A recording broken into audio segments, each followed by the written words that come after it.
그리고 모든 주일이 성탄절이다 보니까 저희가 이제 이 부분에 대해서 특별하게 기념하지는 않습니다. 전통적으로. 그리고 특별하게 기념하는 다른 교회들에 대해서 그들이 뭐 잘못한다라고 생각하지도 않아요. 또 우리가 또 잘못한다고 생각이 들지도 않고요. 다만 우리는 우리가 하는 안에서 그것의 본질을 이해하는 것이 중요하다라고 생각합니다.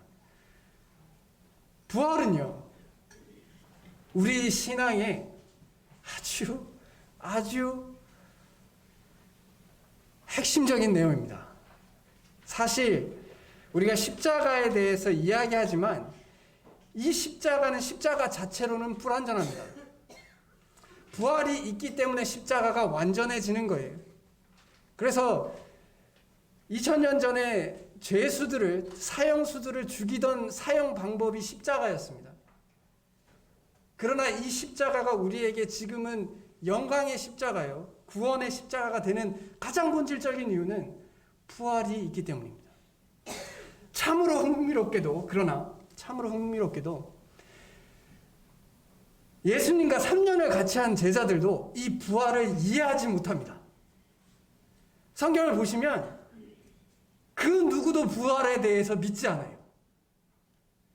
그 누구도 부활에 의하여 마음에 평안이 있지 않습니다.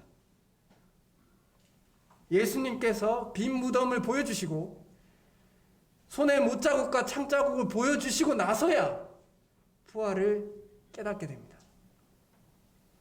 이것이 이 시대를 살아가는 우리에게도 의미하는 바가 있다고 생각해요. 우리가 예수님을 믿고 성도로서 살아가지만 때때로 부활의 능력에 대해서 그렇게 와닿게 살아가지 않는 것을 발견하게 됩니다. 제 자신을 포함해서요. 우리가 부활에 대해서 다 알지만 부활이 나에게 어떤 의미를 가지고 나에게 어떤 능력을 주며 어떤 소망을 주는지에 대해서 이해하지 못할 때가 있습니다. 우리는 이 부분에 대해서 다시 한번 묵상해 보아야 한다라고 생각합니다. 부활은 다시 살아난다라는 것을 이야기합니다. 다시 살아난다라는 것을 말합니다. 거기에 회복이라는 단어를 이야기해 보면 이것도 다시 돌아온다는 뜻입니다. 건강한 모습으로 다시 돌아온다. 그러면 예수님의 다시 사심을 통해서 우리의 신앙이 다시 회복될 수 있기를 바랍니다. 그래서 부활의 회복이라는 주제로 말씀을 나누길 원합니다. 우리가 부활에 대해서 더 깊이 묵상할수록 우리는 우리의 영적 건강과 신앙이 다시 회복되어져 갈 수 있다라고 믿습니다. 제자들이 그러했던 것처럼요. 제자들은 3년간 함께 했지만 예수님의 죽으심을 통해서 다 떠납니다. 다 떠나요. 그리고 부활의 소망을 그 누구도 보여주지 않습니다. 그러나 부활을 경험하고 나서 그들이 죽기까지 충성해요. 그럼 우리 또한 마찬가지입니다. 우리는 그 부활과 예수 그리스도의 죽으심과 부활을 다 알기 때문에 이 부활을 통해서 우리 자신도 주님 안에서 어떻게 살아가야 하는지에 대해서 묵상해 볼 수 있다고 생각합니다. 말씀의 본문은 요한복음 20장 19절에서 21장까지의 내용을 말씀의 본문을 가지고 이야기해 갈 것입니다. 그러나 시간 관계상 이 전체를 이제 읽는다라기보다 이 본문의 내용 가운데 제자들이 부활을 맞이하고 예수 그리스도의 부활을 목격했을 때 어떤 일들이 그리고 어떤 회복들이 일어났는지에 대해서 나눌 수 있기를 원합니다. 제자들은 세 가지가 회복되었어요. 부활을 보면서, 부활을 경험하면서 이 세 가지가 회복되었습니다. 첫 번째 회복되었던 이야기는 요한복음 20장 24절에서 29절의 말씀처럼 우리가 잘 알고 있는 도마에 대한 이야기입니다. 도마는 예수 그리스도를 위해서 죽기까지 하겠다라고 말한 사람입니다. 그러나 예수 그리스도가 죽으심을 통해서 모든 제자들과 같이 마음의 어려움과 소망을 잃은 상태로 있었던 사람입니다. 그리고 그 이유에 대해서는 정확히 알 수 없지만 제자들이 함께 모여 있었던 그 순간에 도마가 없었어요. 그래서 예수님께서 부활하셔 첫 번째 제자들에게 나타났을 때 도마가 함께 없었습니다. 그래서 도마는 그 기간 동안에 두 번째 도마에게 나타나시는 그 기간 동안에 예수님의 부활을 경험하지 못했습니다. 다른 제자들은 예수님의 부활을 경험하고 그 안에서 믿음이 회복되었습니다. 근데 도마는 그렇지 못했어요. 그러면서 제자들이 도마에게 간증을 합니다. 너 기억하니 도마야? 예수님께서 우리와 함께 하실 때 그가 십자가에서 죽으시고 사흘 만에 부활할 것을 예언하셨고 우리에게 누수히 얘기했지만 우리가 그것을 제대로 이해하지 못했어. 문자 그대로 예수님께서 예수님의 몸이 사흘 만에 부활하셔서 우리에게 나타나셨어. 그리고 그분께서 못자국과 창자국을 보여주셨어. 도마가 이렇게 이야기합니다. 믿을 수 없다. 아마 도마가 그렇게 믿을 수 없다라고 얘기한 것 중에 한 이유는 그때 당시에 이제 영의 부활에 대해서는 믿는 사람들이 많았습니다. 그러니까 죽으면 영이 이제 그래서 예수 그리스도의 영을 봤을 것이다. 너희들이. 그래서 도마가 이야기하기를 못자국과 창자국을 내가 보기 전까지는 내가 그 사실을 예수 그리스도의 부활을 믿을 수 없다라고 얘기합니다.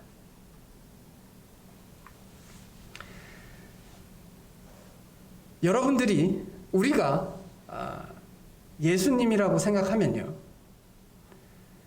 도마가 이렇게 이야기하면 여러분들 마음속에 어떤 마음이 들까요? 그래, 그렇게 믿기 싫으면 믿지 마라. 굳이 내가 이때까지 그렇게 수고했는데 그렇게 이야기를 했는데 그리고 내가 제자들 앞에 나타나서 보여주기까지 했는데 제자들의 증거도 믿지 않는 너에게 굳이 내가 더 수고롭게 하겠느냐라고 생각하실 수 있다고 생각합니다. 사실 저도 그렇게 생각을 했었거든요. 예수님 너무 친절하시다. 예수님 너무 사랑이 많으시다. 라는 걸 생각했어요.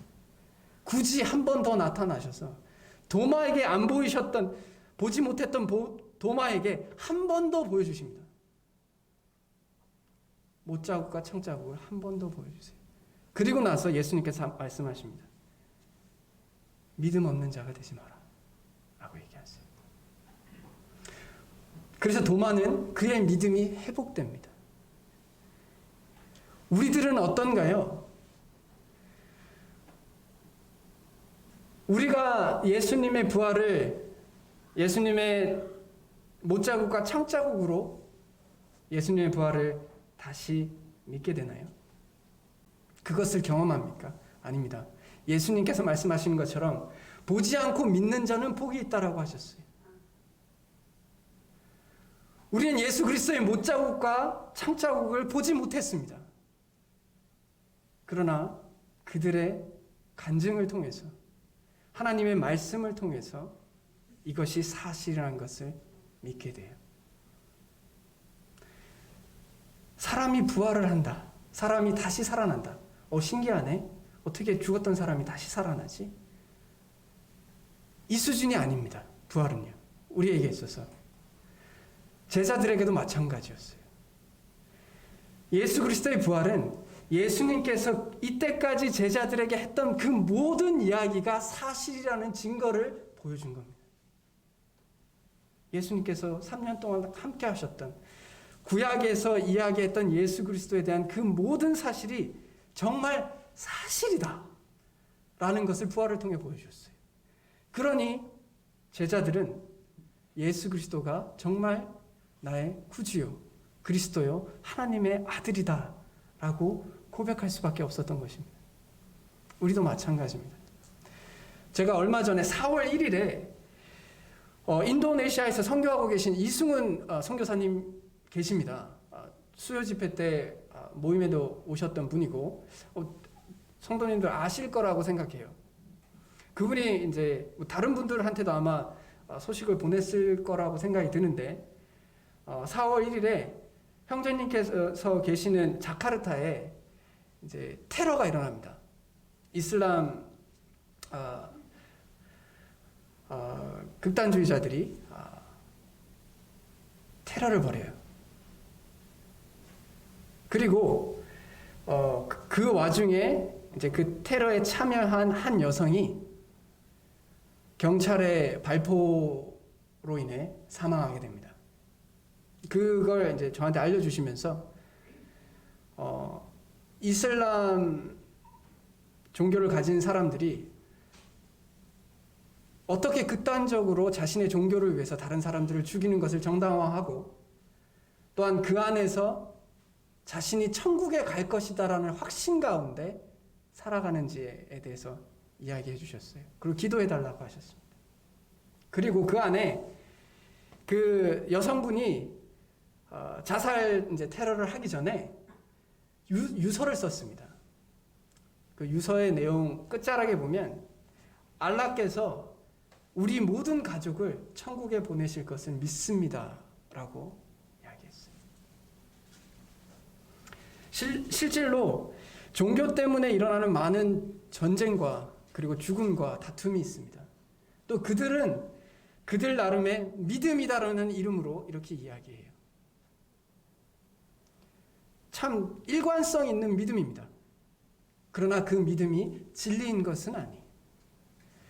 지금 이 시대를 살아가는 많은 이제 다른 종교에 속해 있으신 분들은 그 진리가 거짓이지만 진짜로 믿으면서 죽음을 맞이할 수는 있습니다. 우리가 거짓이지만 진리인지 알고 죽음을 택하는 경우는 종종 있어요. 실질로 많은 이단들도 열심히 자신의 소유를 그 종교에 헌신하는 것은 그것이 진리라고 믿기 때문에 그렇습니다. 그러면 성도님들 마음속에 기독교의 진리도 비슷하지 않나요? 우리도 정확하게 진리인지 알지 모르지 않습니까? 라고 이야기하실 수 있어요. 그러니까 우리는 다릅니다. 사도 바울의 경우를 말씀드려 보겠습니다. 사도 바울은요, 바리새인이었습니다. 그리고 역사적으로 사도 바울이 존재했다라는 것은 의심의 여지가 없습니다. 예수 그리스도가 존재했다라는 것은 그분의 존재가 있었다라는 건 역사적으로 의심의 여지가 없습니다. 문헌을 보면요. 근데 그 사도 바울의 삶을 한번 보세요. 바리새인이었습니다. 유대인 그리스도인들을 잡아 죽이던 사람이었어요. 그런데 그 사람이 갑자기 자신이 죽이고 박해하던 사람들이 믿는 것을 믿으며 그 믿음을 위하여 박해를 당하기를 자처합니다.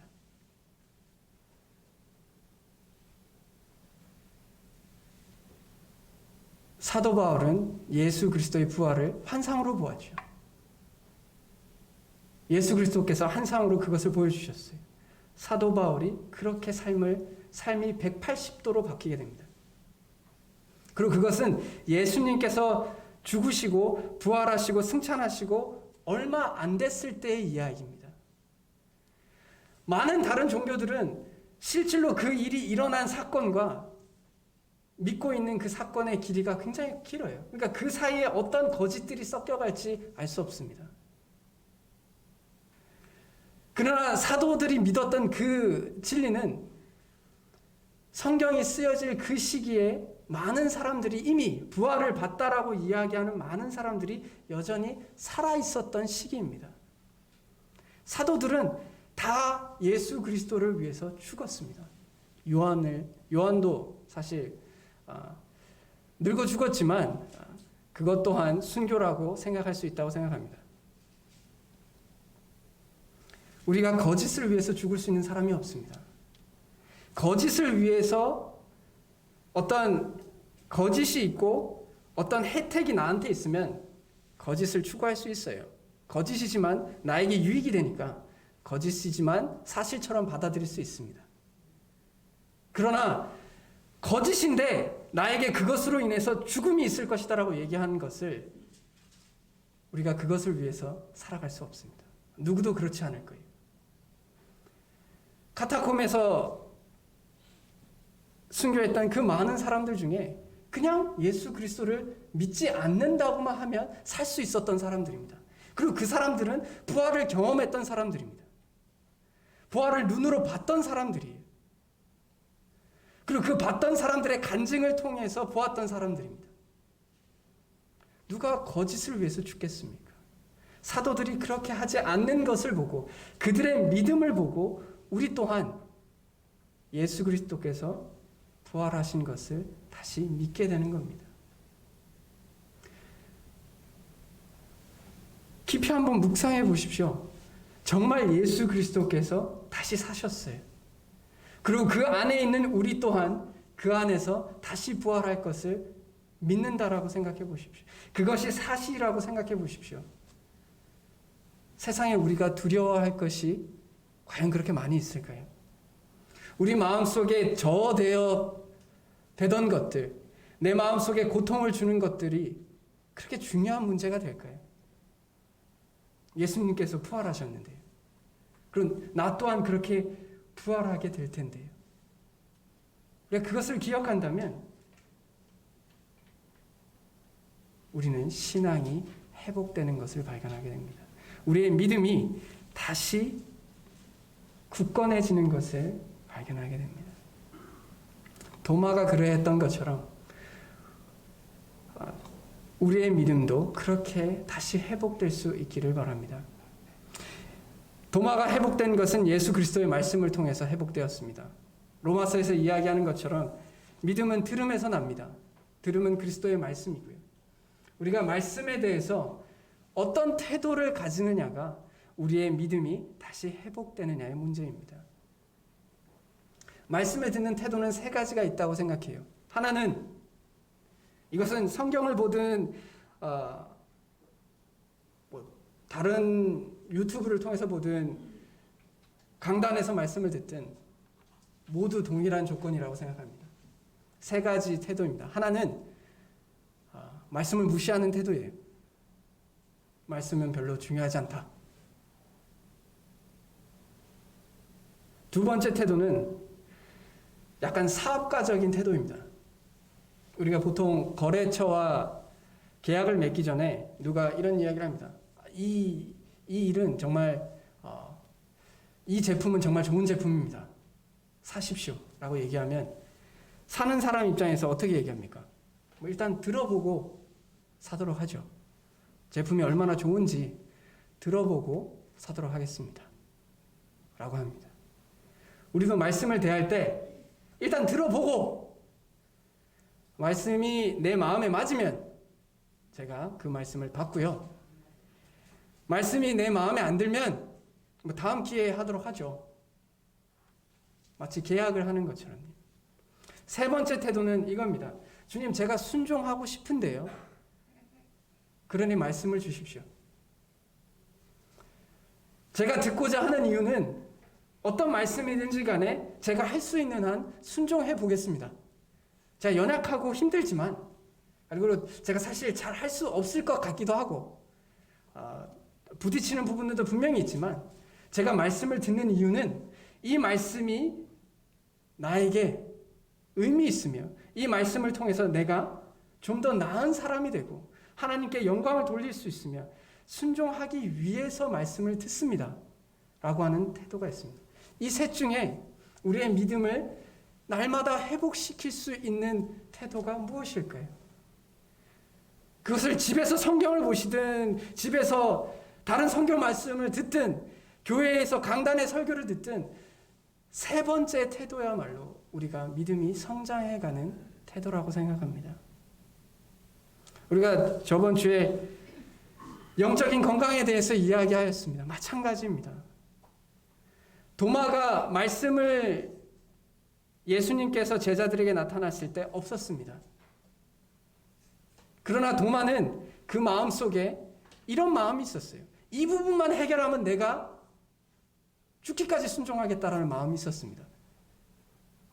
그래서 우리가 생각할 때 도마가 문제가 많은 것 같지만 도마는 사실 이 부분만 해결하면 내가 내 인생을 걸겠다라고 한 사람이에요. 그 실질로 그렇게 하였고요. 우리도 말씀을 읽다가 의심이 생길 수 있습니다. 이 부분 좀 이상할 수도 있어요. 그러나 의심이 생겨서 더 이상 말씀은 나에게 의미가 없구나라고 생각하는 것과 의심이 생겼지만 이 부분만 해결이 된다면 어차피 내가 순종하겠다. 순종하는 마음으로 그 말씀을 보는 것과는 다르다라고 생각합니다. 우리가 그래야 한다라고 생각해요. 왜 우리의 신앙에 변화가 없을까요? 만약에 그러하다면, 우리의 신앙에 변화가 없다면 결국 말씀에 대해서 내가 어떤 권위를 가지고 어떤 태도를 가지고 말씀에 다가가고 있느냐에 따라서 결정된다고 생각합니다. 그래서 믿음은 들음에서 난다라고 이야기하였습니다. 두 번째 회복되는 것은 소망이 회복되었습니다. 제자들에게 있어서 소망이 회복되었어요. 이 제자들 얼마나 베드로의 입장에서 생각을 해보면 그가 가지고 있던 소망이 하루아침에 예수 그리스도의 십자가에서 죽으심으로, 그리고 그 죽기 전에 이미 예수 그리스도를 부인함으로 자기 자신과 예수 그리스도에 대한 소망 모두를 잃어버렸어요. 예수 그리스도를 3번 부인하는 걸 통해서 자기 자신에 대한 소망을 잃었습니다. 나라는 존재가 이렇게 죄인이구나, 이렇게 밑바닥이구나 라는 것을 깨달았습니다. 그리고 십자가에서 예수 그리스도께서 죽으심을 통해서 그 죽는 것을 보고, 돌아가시는 것을 보고 예수 그리스도에 대한 소망도 잃어버렸어요. 소망을 잃어버린 사람이었습니다. 그러나 예수 그리스도께서 부활하셨을 때 그의 소망이 다시 회복되었습니다. 믿음과 소망은 어떻게 보면 비슷합니다. 사실 그 모습을 보면 둘 다 바라는 것이 있습니다. 보이지 않는 것을 바라는 것이 있습니다. 그것이 믿음과 소망의 모습이에요. 그러나 믿음과 소망의 차이는, 믿음은 모든 보이지 않는 것들을 믿음의 눈으로 보는 것, 있는 것처럼 여기는 모든 것을 믿음이라고 이야기합니다. 소망은 그 중에 내가 바라는 것을 이야기해요. 그리고 이 바라는 것은 현실 세계에서 나의 삶이 불만족하다라는 것을 이야기합니다. 즉 고통을 이야기해요. 베드로도 고통스러웠습니다. 많은 제자들이 그의 제자도의 삶을 살면서 고통스러운 삶을 살았어요. 그러나 그들이 소망을 잃지 않았습니다. 그 이유는 그들이 부활을 경험했기 때문입니다. 괴테가 이런 말을 합니다. 색깔은 빛의 고통이다 라는 이야기를 합니다. 혹시 이 말이 무슨 말인지 이해하실까요? 색채는 빛의 고통이다. 저도 이 말이 이해가 안 됐어요. 도대체 이 말이 무슨 말인가 찾아보니까, 지금 여기 강단 옆에 있는 꽃, 이게 꽃입니까 식물입니까? 꽃이죠. 이 꽃이 무슨 색깔이죠? 빨간색과 녹색이죠. 왜 빨간색과 녹색이 될까요? 여기에 왜 이런 색깔을 띠게 될까요? 똑똑하신데요 다들. 저는 그냥 녹색이니까 녹색이죠, 혹은 빨간색이면 빨간색이죠, 이렇게 대답하실 줄 알았는데 대단들 하십니다.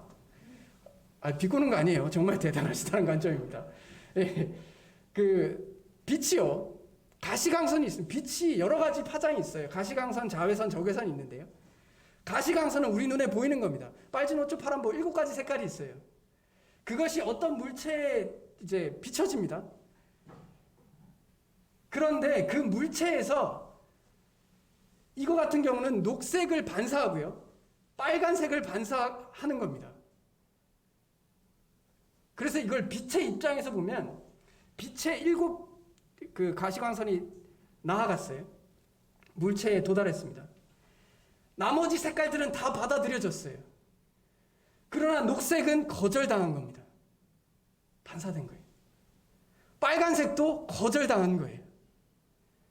그래서 괴테가 말하기를 색깔은 빛의 고통이다 라고 이야기했어요. 그러면서 이야기하는 바가 세상에 있는 모든 아름다운 것들은 누군가의 고통에 의해서 일어난다는 것을 이야기했어요. 제가 그 글을 읽고 참으로 놀랍다라는 생각을 했습니다. 우리는 고통에 대해서 굉장히 부정적으로 생각하지만요, 심지어 만물 가운데 있는 이 색깔마저도 빛의 고통이 없어서는 이것이 우리 눈에 들어오지 않는다는 겁니다. 그래서 제가 묵상을 해봤어요. 세상의 모든 아름다운 것들은 고통이 수반됩니다. 한번 묵상해 보십시오. 이 말이 사실인지 아닌지. 우리가 생각하는 모든 업적과 우리가 생각하는 모든 위대한 일들 가운데는 반드시 고통이 따릅니다. 반드시 고통이 따라요. 제자들이 그 많은 고통 가운데서 이 고통의 의미를 이제 발견하게 됩니다. 그들이 박해를 받고 고난 가운데 살아가고 심지어 죽기까지 할 때 이 고통의 의미를 발견하게 돼요. 정말 아름다운 것이다 라는 것을 발견하게 됩니다. 왜냐? 예수 그리스도께서 부활을 통해서 이것이 정말 아름답고 영광스러운 일이라는 것을 깨닫게 하셨어요. 예수님께서 살아계시는 동안 하나님의 나라에 대해서 그렇게 이야기할 때 그들이 와닿지 않았어요. 예수님께서 죽는다라고 얘기하니까 절대 그럴 수 없다라고 했어요. 그들에게 있어서는 고통은 부정이었어요. 나쁜 거였습니다. 그런데 예수님의 부활을 경험하고 나서는 본인들도 죽었습니다. 왜냐? 이제 그리스도 안에서의 고통은 영광이라는 것을 발견했기 때문입니다. 부활 때문에. 우리가 고통을 이기는 힘은요, 2가지가 있다고 생각해요. 하나는 우리가 아까 이야기한 것처럼 고통의 의미를 아는 겁니다. 이 고통의 의미가 무엇이냐? 정말 나를 힘들게 하기 위해서 하나님께서, 선하신 하나님께서 이것을 주신 것인지, 아니면 이 고통을 통해서 뭔가 아름다운 일들을 이뤄내라고 우리에게 주신 것인지, 후자라고 생각하면 우리는 그것을 견뎌낼 힘들이 조금씩 생겨요. 고통을 나쁘다라고만 생각하지 않습니다. 이 고통이야말로 내가 그리스도 안에서 영광스러운 일을 하는 것에 대하여 원동력이 되는구나 라는 것을 깨닫게 돼요.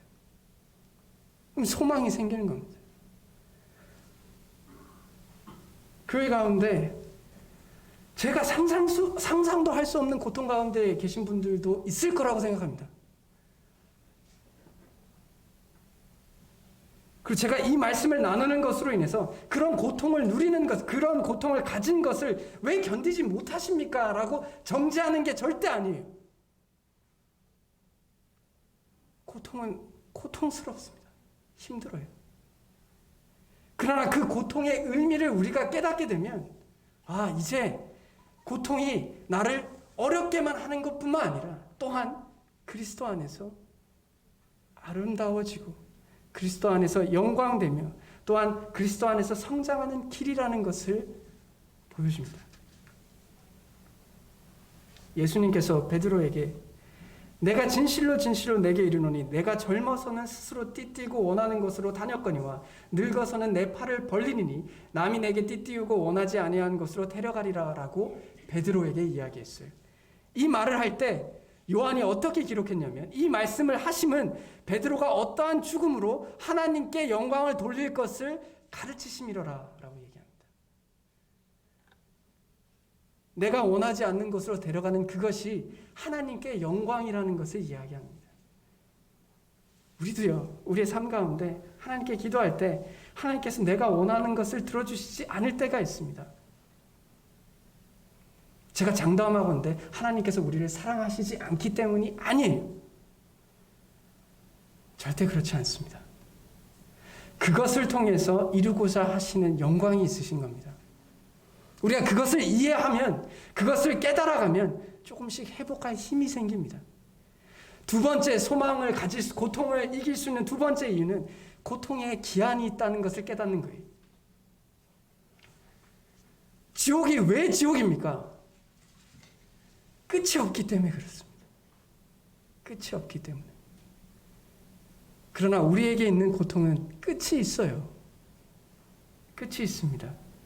야고보서 5장 11절에 보라, 인내하는 자를 우리가 복되다 하나니 너희가 욥의 인내를 들었고 주께서 주신 결말을 보았거니와 주는 가장 자비하시고 긍휼히 여기시는 이시니라. 욥이 겪었던 모든 고통에 끝이 있었다는 것을 이야기합니다. 살면서 어려운 일들을 겪어가고 힘든 일들을 겪어갈 때 정말 포기하고 싶은 그 순간에 우리가 기억해야 할 것은 이 모든 것도 끝이 있다라는 겁니다. 모든 것도 다 지나가게 될 거라는 겁니다. 예수 그리스도께서 십자가에서 달리시고 사흘 동안 죽음 가운데 계셨어요. 제자들의 마음의 상태가 죽은 것 같았습니다. 그러나 끝이 있었어요. 부활을 통해서 그 모든 고통에 끝이 있다라는 것을 제자들이 발견했습니다. 그래서 제자들은 앞으로 부활 이후에 겪게 되는 모든 고통들을 그 안에서 생각했을 거예요. 내가 이 모든 고통이 결국엔 끝이 있구나. 그리고 그 끝에는 말할 수 없는 위로와 평안과 영광이 있겠구나라는 것을 믿었어요. 그러니 소망 가운데 살았습니다. 우리 역시도 마찬가지예요. 안타깝게도 앞으로 지구상에서 살아가는 많은 일들 가운데 좋은 소식보다 나쁜 소식이 더 많을 것이라고 생각합니다. 어쩔 수 없다라고 생각해요. 그리고 실질적으로 통계상 그렇습니다. 과학자들도 그런 이야기를 계속하고 있어요. 질병, 환경오염, 식량 문제, 이런 부분, 경제난, 이런 부분들에 대해서 장밋빛이라고 이야기하지 않습니다. 점점 더 어려워질 것이다라고 이야기합니다. 이 시대를 살아가는 우리에게 있어서는 이 부활이야말로 그 모든 고통 가운데 소망을 잃지 않는 원동력이라고 생각합니다. 이 모든 고통에 끝이 있을 것입니다. 그리고 그 모든 고통에 하나님의 의미가 있습니다.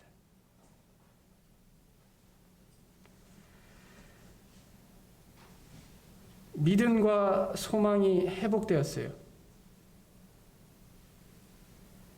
그럼 마지막으로 회복될 게 무엇일까요? 하나, 둘, 셋. 예. 칭찬해 드리겠습니다. 사랑입니다. 사랑이 회복됩니다. 베드로가 예수님에게 세 가지 질문을 받기 전에 먼저 질문을 받는 게 있습니다. 얘들아, 20장, 요한복음 2장 20장 5절에 얘들아 너희에게 고기가 있느냐라고 이야기합니다. 사실 이 사건은 베드로를 사람 낚는 어부로 부르시기 전에 하신 말과 거의 비슷합니다. 누가복음 5장 4절에 그물을 내려 고기를 잡아라. 깊은 데로 가서 그물을 내려 고기를 잡으라 라고 이야기합니다. 그러면 베드로가 이 이야기를 들었을 때 어떤 마음이 들었을까요?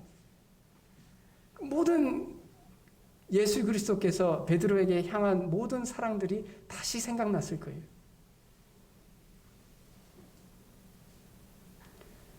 베드로는 이런 하나님께서, 예수님께서 다시 그에게 돌아와서 네가 그렇게 했지만, 네가 나를 부인했지만 나는 너를 부인하지 않았다.